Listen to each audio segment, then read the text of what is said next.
Morning all students. मैं महेंद्र गोदारा प्रगति coaching and computer centre साहवा की online platform पे आपका स्वागत व अभिनंदन।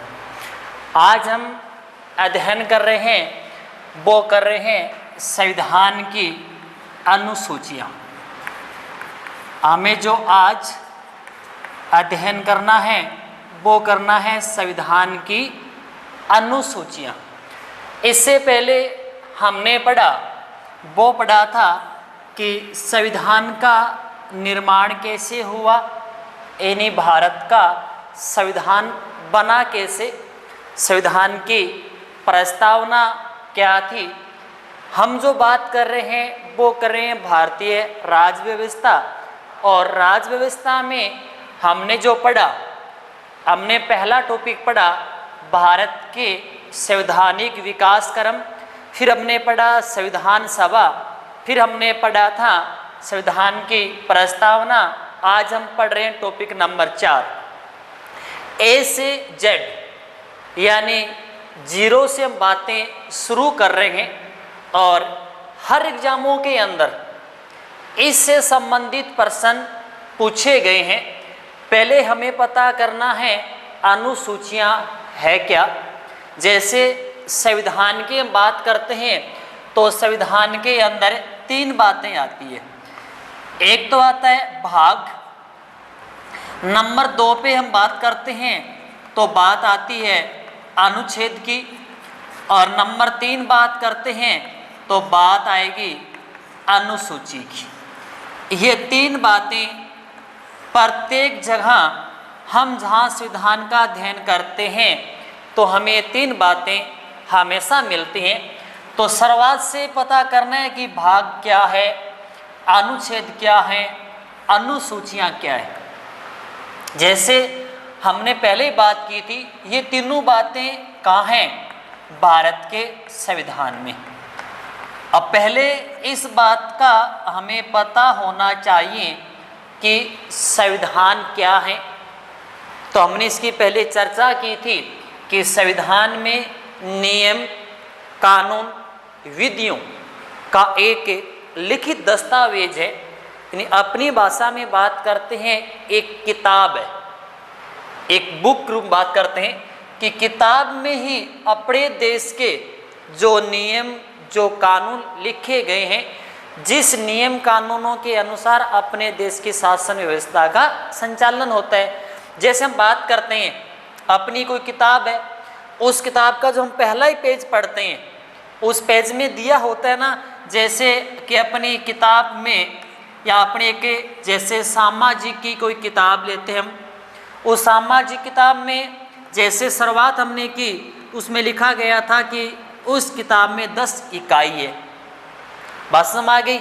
आता ना शुरुआती पेज हम किताब का लेते हैं तो उस किताब में दिए होते हैं कि इस किताब में 10 इकाई है। जैसे इकाई का संबंध हो गया किससे, भाग से। और इकाई में आपको ध्यान है, जैसे प्रत्येक इकाई के अंदर किसी में 2 पार्ट है, किसी में 3 पार्ट है, यानी इकाइयाँ है, उस इकाइयों के अंदर क्या है, पाठ है। यानी कई पाठों से मिलाकर क्या बनती है कि इकाई बनती है। जैसे ही बात करते हैं कि अपने कितने पाठ है, एक इकाई के अंदर 3 पाठ है। बात समझ आ गई। वैसे ही पाठ से संबंध किनका हो गया, अनुच्छेद। यानी मुख्य बात ऐसी है अपनी कि जैसे अपना संविधान है, संविधान में नियम कानून है जिससे देश का शासन व्यवस्था संचालित होती है। संविधान अपना ऐसा है जैसे अपनी किताब है, और अपनी किताब में हम शुरुआत करते हैं तो किताब में दिए जाती हैं, क्या दी जाती है, इकाइयाँ। कि अपनी इस किताब के अंदर 5 इकाई हैं या 7 इकाई हैं या 10 इकाइयाँ हैं, और इस किताब के अंदर 15 या 20 या 22 के भी पाठ है। तो हम पढ़ते हैं ना कि एक इकाई के अंदर 2 पाठ हैं, एक इकाई में 3 पाठ हैं। तो वही बातें हैं कि पाठ से मिलकर एक अपनी इकाई बनती है। और इकाई से हम बात करते हैं, इकाई का संबंध हो गया भाग से और पाठ का संबंध हो गया अनुच्छेदों से भी। तो मुख्य बात यह है कि कई अनुच्छेदों को मिलाकर ही एक अपनी क्या बनता है, भाग बनते हैं। जैसे हमने बात की कि अपने संविधान में कुल कितने भाग हैं? 22 भाग है। कुल कितने अनुच्छेद हैं? 395। अपनी बात से क्या हो गया कि अपने संविधान में 22 तो अपनी क्या इकाई है, कितने पाठ हैं? 395। तो मुख्य बातें क्या होगी कि अनुच्छेद हैं, अनुच्छेदों को रखा कहाँ पर गया है? भाग में। इनका दोनों का साथ में संबंध आएगा। इनकी इकाई में कितने अनुच्छेद हैं? अब अनुसूचियाँ क्या है? जैसे मैंने बात सामाजिक की हमने की, शुरुआत किताब की, तो हम जितने मान लो अपनी किताब के अंदर 10 इकाई हैं, उसमें 30 पाठ है। अपने सामाजिक की किताब एक 30 पाठ पूरे हो गए, बाद उसमें पेज जुड़े होते हैं, लास्ट के अंदर जुड़े होते हैं। और उसमें देखो क्या बातें होती हैं, जैसे लास्ट में दिया होता है ना, भारत का मानचित्र दे दिया गया, को मुख्य बातें दे रखी हैं। यहाँ कोई राजस्थान का मानचित्र दे दिया गया है, या विश्व का मानचित्र दे दिया गया है, कोई मुख्य मुख्य उसमें नदियों को दर्शाया गया है। यानी उसी पाठों से संबंधित जो विशेष बातें हैं उसके अंक को लास्ट में दर्शाया जाता है। उन्हें क्या कहते हैं? अनुसूचियाँ कहते हैं। बात समझ आ गई? जैसे अपना किताब में 22 भाग हैं यानी इकाई हैं, 395 अनुच्छेद या 395 पाठ हैं। ये पूरे होने के बाद उसी किताब के लास्ट में जो इनमें सार निकला, जैसे मैंने उदाहरण दिया था, राजस्थान का कोई मानचित्र है, यहाँ अपना भारत का, राजस्थान का, विश्व का, कोई नदियाँ, कोई विशेष ऐसे अंक हैं, उसको लास्ट में दर्शाया जाता है उसी किताब में। उन्हें कहते हैं अनुसूचियाँ। बात समझ आ गई? यानी मुख्य हम बात क्या कर रहे हैं कि अपने संविधान में एक तो भाग हैं, अनुच्छेद हैं और अनुसूचियाँ हैं। मुख्य बातें जो नियम और कानून हैं वो पहले भाग में दिए गए हैं और किस भाग में और किस अनुच्छेद में। मुख्य बातें करनी है कि 395 अनुच्छेद है, वो किसी न किसी भाग में के शामिल है। तो भाग अनुच्छेद दोनों जुड़े हुए हैं और इसी में से बचा हुआ काम है वो किस में आएगा? अनुसूचियों के अंदर आएगा। अब जो हम बात करेंगे अनुसूचियाँ, इनका प्रश्न एग्जामों में कई बार पूछा गया है और तीनों बातें जैसे आपको याद करनी है कि भाग क्या है, अनुसूचियाँ क्या हैं, अनुच्छेद क्या हैं। जैसे हम चर्चा थोड़ी पहले कर लेते हैं, हमने बातें की थी, जैसे अपना संविधान है, संविधान में कुल कितने भाग हैं? 22। और कुल कितने अनुच्छेद हैं? 395। कुल कितने हैं? 395। अब बात करने की है, जैसे हमने पढ़ा भाग नंबर 1, कौन सा पढ़ा हमने? भाग नंबर 1। अपनी भाषा में क्या कर रहे हैं? हमने पढ़ना शुरू किया इकाई नंबर 1 और इस इकाई में या उस इकाई का नाम क्या है? जैसे हम कहते हैं ना कि भारत राज्यों का क्या है? संघ। इसमें दिया गया है कि भारत राज्यों का क्या है? संघ। इस बात का इसमें क्या है? उल्लेख। और यह बात है ना, राज्यों का भारत के संघ है, और यह बात 4 पाठों में दी गई है, यानी 1 से लेके 4 अनुच्छेद तक इस बात का उसमें क्या उल्लेख है। बात करते हैं भाग नंबर 2। भाग नंबर 2 यानी इकाई नंबर 2, इसके अंदर यदि बात करते हैं तो हम किन की बात करेंगे? बात करेंगे नागरिकता की। और नागरिकता को लेकर अपने कौन कौन से पाठ हैं? 5 से लेके 11 तक, यानी 5 से लेके 11 अनुच्छेद है ना, वो भाग 2 से संबंधित और किस टॉपिक से संबंधित है? जो भारत की नागरिकता है उसको लिए उसमें क्या उल्लेख किया गया है। जैसे बात करते हैं भाग नंबर 3 की बात करते हैं, इसके अंदर क्या है? अपने मौलिक अधिकार है। कौन से हैं? मौलिक अधिकार। और मौलिक अधिकार दिए गए हैं वो 12 से 35 तक दिए गए हैं। और भाग नंबर 4, इसमें है नीति निर्देशक तत्व 36 से लेके 51 तक इनके बाद बात करते हैं हम तो भाग 4 क की बात करते हैं। इसमें है वो है मूल कर्तव्य और अनुच्छेद 51 क के अंदर। जैसे हमें ये टॉपिक अलग से पढ़ेंगे, थोड़ा मैंने आपको उदाहरण दिए 4 क्यों अपने कितने 22 से बात करते हैं। 5 में सबको ध्यान है संघ सरकार है, वहाँ 52 से लेके 151 तक है। भाग 6 की बात करेंगे तो राज्य सरकार है, 152 से लेके 237 तक आएंगे। फिर हम बात करेंगे 9 की तो वहाँ पर पंचायती राज आएगा, शहरी शासन भी आएगा। ये बातें अपनी किन में भागों से संबंधित है। लेकिन हमें जो आज अध्ययन करना है वो करना है अनुसूचियों का। देखो इतनी बार हमने अध्ययन किया, वो ये बात बताने के लिए आपको समझाया गया है कि संविधान में भाग क्या होते हैं, अनुच्छेद क्या हैं, अनुसूचियाँ क्या है। जहाँ भाग आएगा तो वहाँ पे अनुच्छेद आएंगे, किस भाग में किस बात का उल्लेख है और वो कितने अनुच्छेदों में वर्णित है। इसके अलावा बचा हुआ है वो किस में आएगा, अनुसूचियों के अंदर आएगा। जैसे हमने बात शुरू कर रहे हैं, पहले हम पढ़ रहे हैं कि अपना संविधान है, वो हमने बात पहले की थी कि एक तो अपना होता है मूल संविधान। कौन सा संविधान है, मूल संविधान। और एक अपना होता है वर्तमान का संविधान। मूल उन्हें बोला जाता है जो संविधान 26 जनवरी 1950 को संपूर्ण रूप से वो क्या हुआ था, लागू हुआ। इस समय हमारे संविधान में कुल कितनी अनुसूचियां थी, 8 अनुसूची थी। कुल कितनी अनुसूची थी, 8। वर्तमान में कुल कितनी अनुसूची हैं, 12। इस बात का हमें शुरुआत से ही अध्ययन करना है। हम संविधान की अनुसूचियां पढ़ रहे हैं। मूल संविधान उन्हें बोला जाता है जिस समय अपना संविधान लागू हुआ। उस समय अपने संविधान में 8 अनुसूचियां थी, जबकि वर्तमान में कितनी अनुसूचियां हैं, 12। अब हमें एक एक का अध्ययन करना है कि किस अनुसूची में किस बात का उल्लेख है।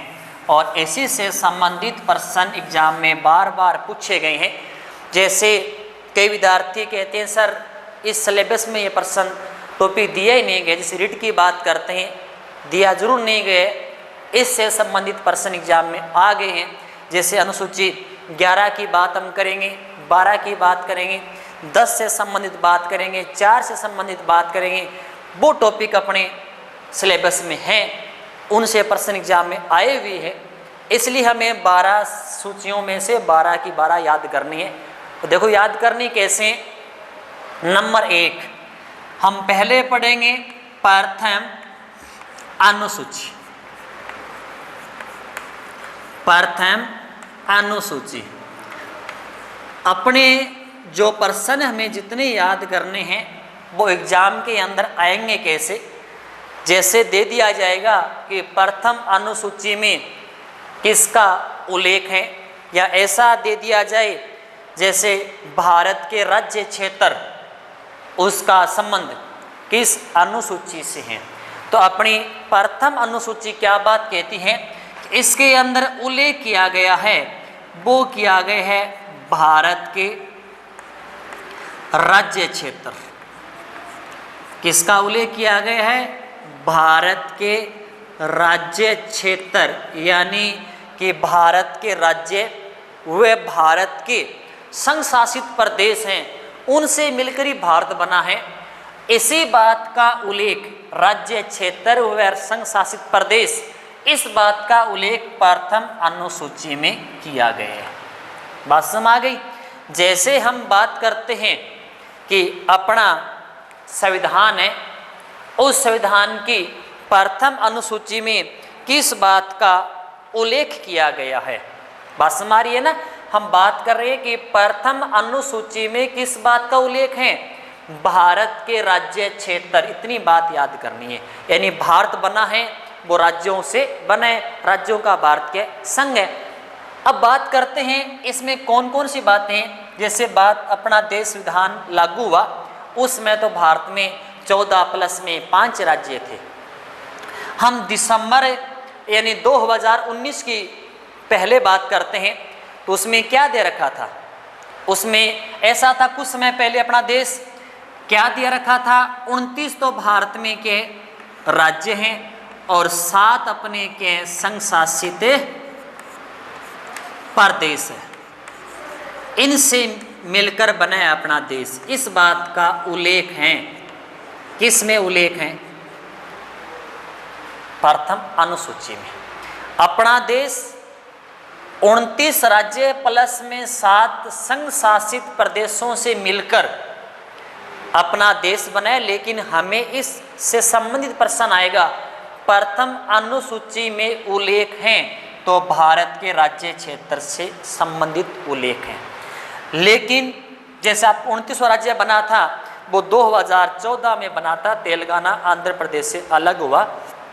लेकिन हुआ क्या, 5 अगस्त और 2019 कब की बात है, ये प्रश्न अपना करंट का बनता है कि 5 अगस्त 2019 को जो एक अपना राज्य था 29 में से, उस राज्य का नाम था जम्मू कश्मीर।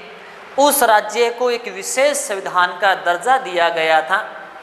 इसी अनुच्छेद के तहत, अनुच्छेद 370 के तहत। लेकिन इस राज्य के दर्जे को समाप्त कर दिया गया था, विशेष राज्य दर्जा समाप्त कर दिया गया 5 अगस्त कब की बात है, 2019। और अक्टूबर महीने में इसकी जो प्रक्रियाएं थी वो पूरी हो गई थी। इसी कारण यहाँ से राज्य कम हो गया तो यहाँ की संख्या कितनी हो गई, 28। अब वो राज्य चला कहाँ गया, अब उस राज्य में से जम्मू से 2 राज्य बना दिए। लेकिन राज्यों के नाम क्या आएंगे, संघ शासित प्रदेश। अब उनकी संख्या बढ़ कितनी हो गई, 9। अब अपनी 2019 तक भारत की स्थिति क्या थी, 28 प्लस में 9। दिसंबर का महीना था, उसमें अपनी स्थिति ये थी 2019 में कि भारत कितने राज्य हैं, भारत में 28 राज्य हैं प्लस में 9 संघ शासित प्रदेश हैं। लेकिन दिसंबर 2019 में ही एक विधेयक पेश किया गया और उसमें ऐसी बातें कही गई थी, दादर नागर हवेली व दमन द्वीप दोनों को एक कर दिया गया।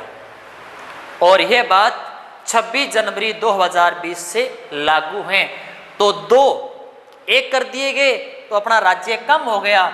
इसकी वर्तमान में स्थिति है वो है 28 प्लस में 8। ये भारत के वर्तमान में के राज्य है कि भारत में 28 तो राज्य हैं वर्तमान में और प्लस में 8 संघ शासित के प्रदेश है। ये अपनी प्रथम अनुसूची बात बताती है कि राज्य बनते कैसे हैं। तो अधिकार सबको ध्यान है, अपनी संसद के पास है। लेकिन इसमें इतना याद करना है, प्रथम अनुसूची में भारत के राज्य क्षेत्र यानी भारत राज्यों से मिलकर बनाए, जिसमें संघ शासित प्रदेश भी आएंगे, राज्य भी आएंगे। लेकिन हमने बातें ही इसलिए आपको याद करना है कि जिससे जम्मू अलग हो गया, संख्या 28 यहाँ पर 9 हो गई। लेकिन अब वर्तमान में 28 प्लस में 8 है। ठीक है, बात करते हैं अनुसूची नंबर 2। किसकी बात करते हैं, अनुसूची 2 और 3।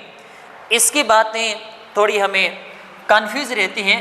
अनुसूची नंबर 2 और अनुसूची नंबर 3 किस किस बात का उल्लेख है। इसमें बात 2 और 3 में जो पदाधिकारी है ना, जैसे राष्ट्रपति है, उपराष्ट्रपति हैं, लोकसभा के अध्यक्ष हैं, उपाध्यक्ष हैं, मुख्यमंत्री हैं, मंत्रिपरिषद हैं, न्यायाधीश है, जो पदाधिकारी भारतीय राज्य व्यवस्था से संबंधित हैं, उनको लेकर दोनों बातों से हमें ध्यान करना है।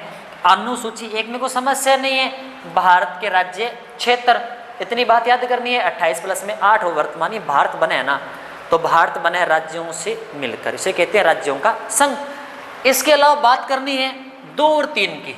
दो और तीन थोड़ा कंफ्यूज की बातें हैं कि जैसे पदाधिकारी हैं, हम ज़्यादा बात करते हैं कि भारत का जो कोई पदाधिकारी होगा तो पहले वो शपथ लेगा या वेतन की बात आई पहले। अपने देश की परंपरा ऐसी है, जो हम कोई पहले काम करते हैं तो पहले वेतन की बात करते हैं। तो इसमें इतनी बातें ध्यान करनी है कि दो में जो पदाधिकारी हैं उनके वेतन भत्तों से संबंधित है। कैसे हैं? वेतन भत्तों से संबंधित। इससे बातें जोड़नी है पहले कि दो तीन में है क्या, कि भारतीय कोई व्यक्ति है जैसे काम करने की बातें करते हैं तो पहले वो किसकी बात करता है? पहले पैसों की बात करता है, बाद में वो क्या लेता है? शपथ लेता है। और दोनों प्रश्न जब हम पूछे गए हैं कि दो में पहले के हैं वेतन भत्ते और तीन में किस बात का उल्लेख है? तीन में बात हुई है जो पदाधिकारी हैं वो किसकी बात करते हैं? शपथ की बात करते हैं। किनकी बात करते हैं? शपथ। यानी पहले भारतीय व्यक्ति हैं वो पहले वेतन भत्तों से संबंधित पहले पैसों की बात और बाद में उस काम की लेते हैं, वो शपथ लेते हैं। जितने पदाधिकारी हैं वो शपथ लेंगे दो प्रकार से। दो प्रकार कौन कौन सी लेंगे? एक तो उस पद की गोपनीयता की शपथ ली जाती है और एक उस पद के नाम से ली जाती है। दो तीन हमने बातें कर ली, ज़्यादा बातें इसमें याद नहीं करनी है कि दो में तो जितने भारतीय राज व्यवस्था से संबंधित पदाधिकारी हैं उनके वेतन भत्ते और तीन के अंदर उनकी शपथ का क्या उल्लेख है। अब बात करेंगे चार से संबंधित कि अपनी बात हो रही है अनुसूची चार। चार में किस बात का उल्लेख है?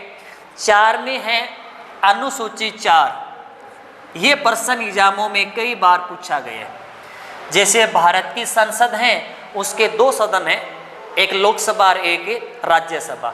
राज्यसभा है, उस राज्यसभा की जो सीटें हैं, सीट जान गए ना, अपना जो क्षेत्र है निर्वाचन क्षेत्र बोल दो। जैसे बात करते हैं ना कि पूरे भारत में राज्यसभा कितनी सीटें हैं कि 233 सीटें हैं। यानी राज्यसभा की सीटों का आवंटन का उल्लेख है। सीटों का आवंटन यानी सीट है उसका जो बंटवारा किस आधार पर होता है, इस बात का उल्लेख अनुसूची 4 के अंदर है। किसके अंदर है? 4 में। जैसे पूरे भारत की बात हम करते हैं, ठीक है, किसकी बात करते हैं? राज्यसभा सीटों का आवंटन, ये किस में है? 4 में है। अब बात हम कर रहे हैं अपने अनुसूची 5 यानी 5 की बात कर रहे हैं। इस 5 के अंदर किस बात का उल्लेख है?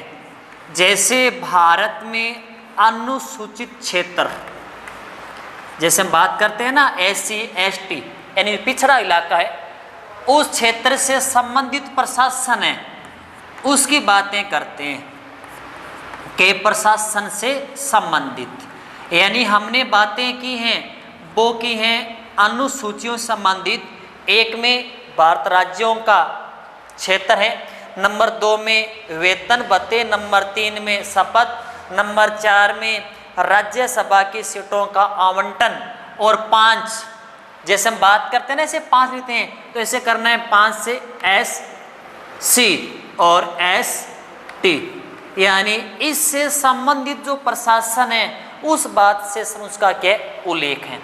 बात 6 से संबंधित प्रश्न एग्जामों में कई बार पूछे गए हैं। जैसे भारत का पूर्वोत्तर भाग है उसके 4 राज्य हैं, उन 4 राज्यों से संबंधित उसके बारे में उल्लेख किया गया है। जैसे असम है, मिजोरम है, मेघालय है। असम, मिजोरम, मेघालय, त्रिपुरा। इससे संबंधित प्रश्न कई बार एग्जामों पूछे गए हैं। इन 4 राज्यों में से एक राज्य का नाम नहीं दिया जाएगा ऑप्शन में, इसमें पूछा जाएगा अनुसूची नंबर 6 से संबंधित राज्य नहीं है, ऐसा दिया जा सकता है प्रश्न। इनमें से राज्य इसका संबंध है तो असम, मिजोरम, मेघालय, त्रिपुरा, इन 4 राज्यों के प्रशासन से संबंधित उल्लेख हैं तो किसमें? 6 में। अब बात करते हैं अनुसूची नंबर 7। और साथ में हमने पीछे बात की थी अनुच्छेद 35 का पढ़ा हमने अधिनियम, उसमें क्या दे रखा था, साथ में बात करनी है केंद्र सरकार हुए राज्य सरकार की शक्तियों का बंटवारा। केंद्र सरकार और राज्य सरकार की शक्तियां उनका बंटवारा और अपने क्या प्रावधान है, जैसे उनकी 3 सूचियां होती हैं, संघ सूची और राज्य सूची और तीसरी आएगी समवर्ती सूची। इनके अंदर विषय दिए जाते हैं, जो विषय जिस सूची में आ गया उससे संबंधित सरकार उस पर कार्य करेगी। जैसे बात करते हैं शिक्षा की, शिक्षा संबंधित शिक्षा आती है समवर्ती सूची में। इसी कारण तो दोनों सरकारें उन पर अपना कानून बनाने का अधिकार है। यदि कोई कानून को लेकर सरकारों में हो जाता है विवाद शिक्षा को लेकर, तो उसका अंतिम फैसला करती है सेंटर की सरकार। जैसे बात करते हैं बैंक की, बैंक विषय आ गया संघ सरकार के नीचे, यानी सेंटर सरकार है, उसके पर उसका नियंत्रण। जैसे बात करते हैं ना कि अपनी बातें होती हैं, रेलगाड़ी की बात करते हैं, रेलवे की बात होती है, पोस्ट ऑफिस की बात करते हैं, तो हम उसमें बात करते हैं तो सेंटर का मामला है। उसका कारण ऐसे है क्योंकि वो विषय हैं वो संघ सूची के नीचे है। बात करते हैं राज्य, जिसको पशुपालन की बात होती है, राज्यों में पुलिस की बात होती है, तो पुलिस पशुपालन है वो किस से संबंधित है, राज्य संबंधित है। यानी दोनों सरकारों के विषयों को क्या कर दिया गया, बंटवारा कर दिया गया।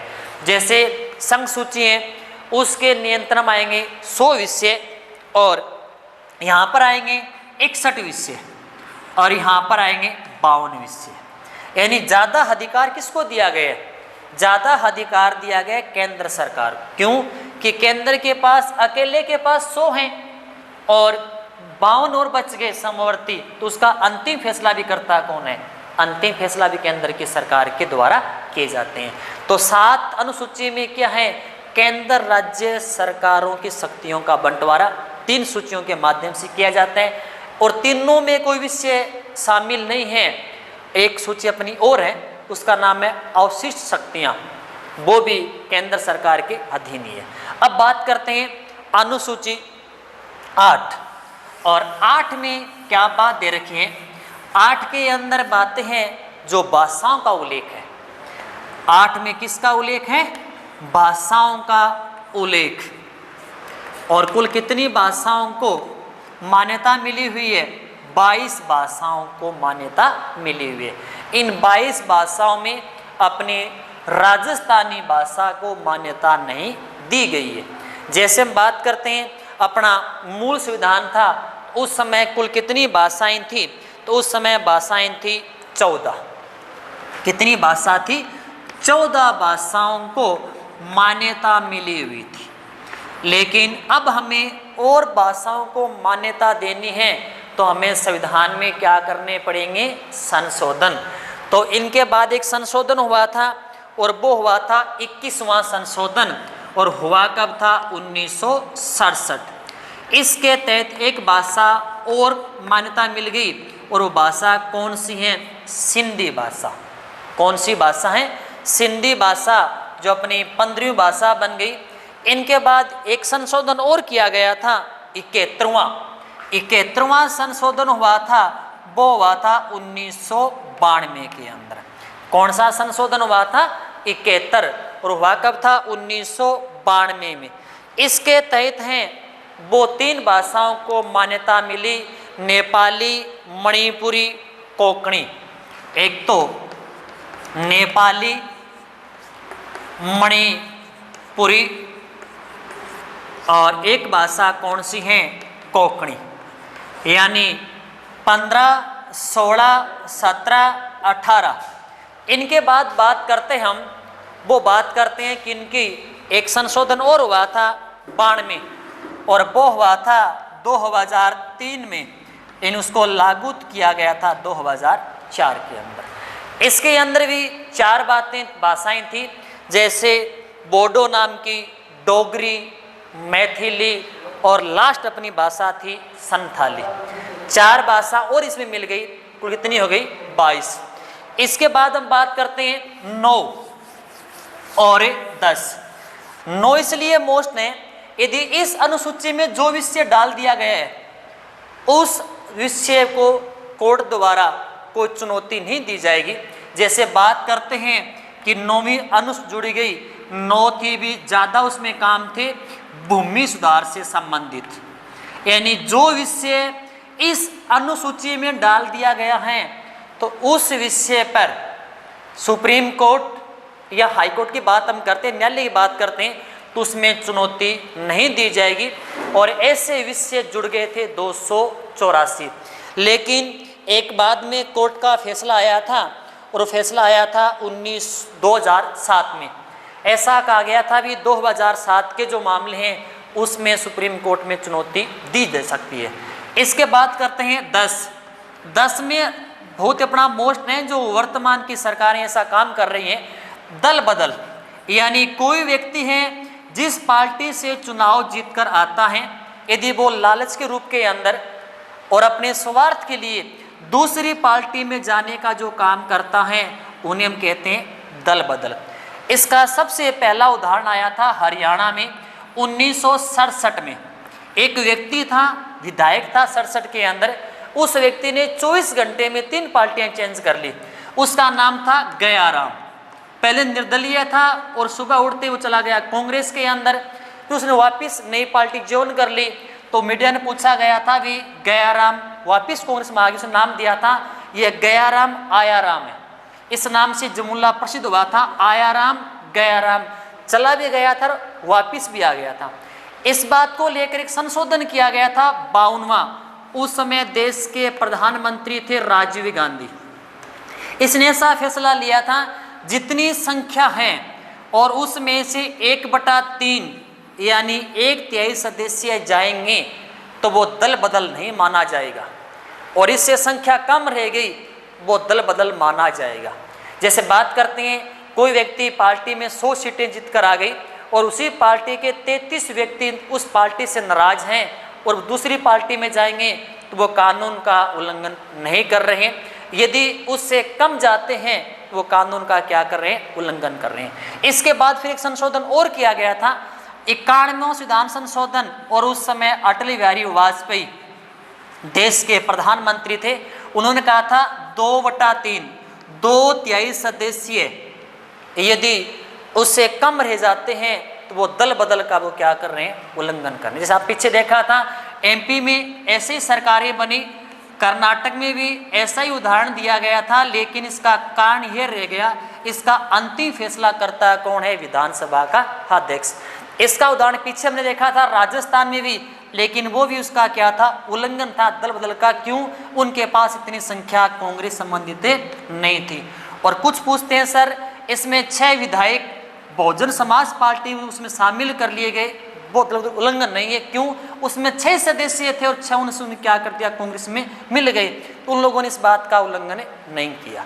फिर बढ़ते हैं हम 11 हैं पंचायत से संबंधित, और पंचायत में इस अनुसूची के तहत 29 कार्य दिए गए हैं। कितने कार्य दिए गए हैं? 29।